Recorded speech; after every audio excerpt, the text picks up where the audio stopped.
கர்நாடகாவில் போய் சொன்னார் கமலஹாசன். அந்த படத்தினுடைய ஆடியோ, அந்த பாடல் வெளியீட்டு விழாவில் கன்னடம் தமிழ்ல இருந்தா வந்துச்சுன்னு பொறுக்க முடியல. கன்னடக்காரன் கொதிச்சு போன, இல்ல மன்னிப்பு கேளுன. இங்க தமிழ் பற்றாளர்கள், தமிழ் உணர்வாளர்கள், நாமெல்லாம் தமிழர்கள், எவனாவது கேட்டமா ஆமா தமிழ்ல இருந்தா கன்னடம் வந்துச்சுன்னு சொல்லியிருக்காங்களா? சொல்லலையே.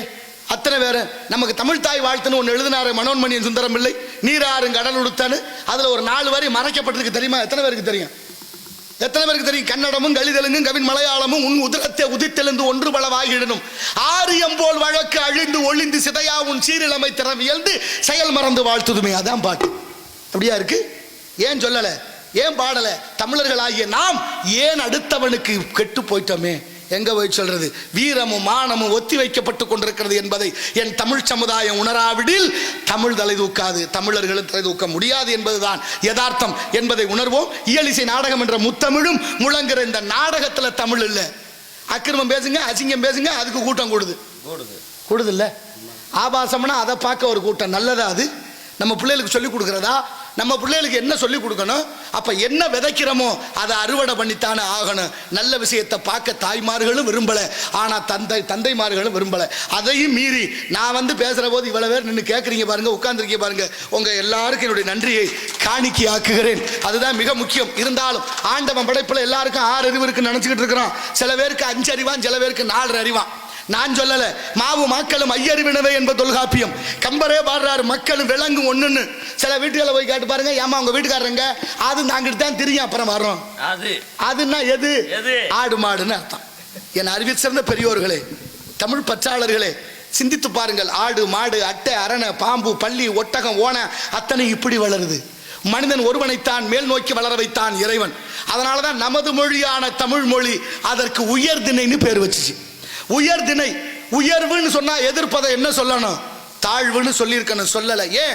உயர் குணமேவிய தமிழன் மாண்பு, உயர்வு குணமேவிய தமிழனுடைய மாண்பு ஓரறிவு குறைஞ்ச மிருகத்தை கூட தாழ்வுன்னு சொல்லாம அக்தினேன்னு பேர் வச்சானே, அதையாவது உணர வேண்டாமா? உலக நாடுகள் எல்லாம் தமிழை போற்றுதே. பாகற்காய்க்கு பாகற்காயின்னு பேர் வச்சான் தமிழன். அது கசக்கும். கசக்கிற காய கசப்பு காயின்னு பேர் வைக்கல, பாகற்காயின்னு பேர் வச்சான். வெள்ளைக்காரன் கடிச்சு பார்க்கறான், கசந்துச்சு.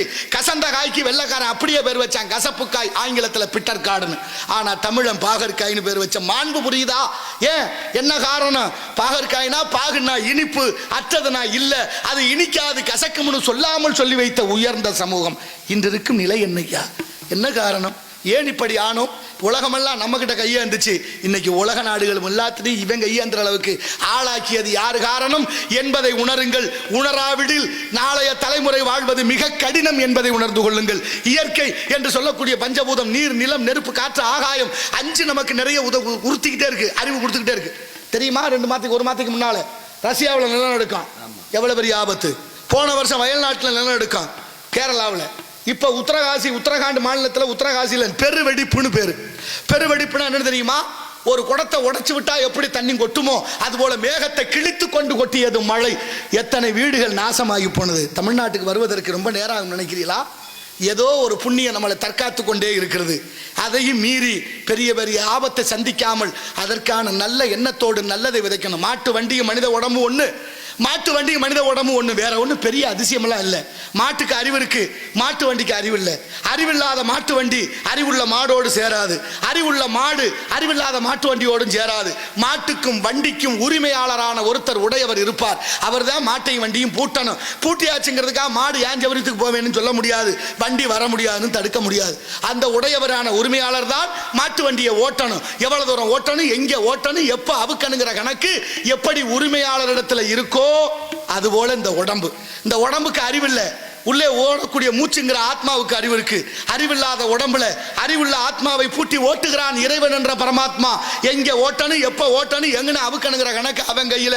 அதை மறக்காமல் வாழ்ந்து விட்டால் வாழ்க்கை சிறக்கும் என்பதை உணர்வோம். அதுதான் வாழ்க்கையின் தத்துவம்.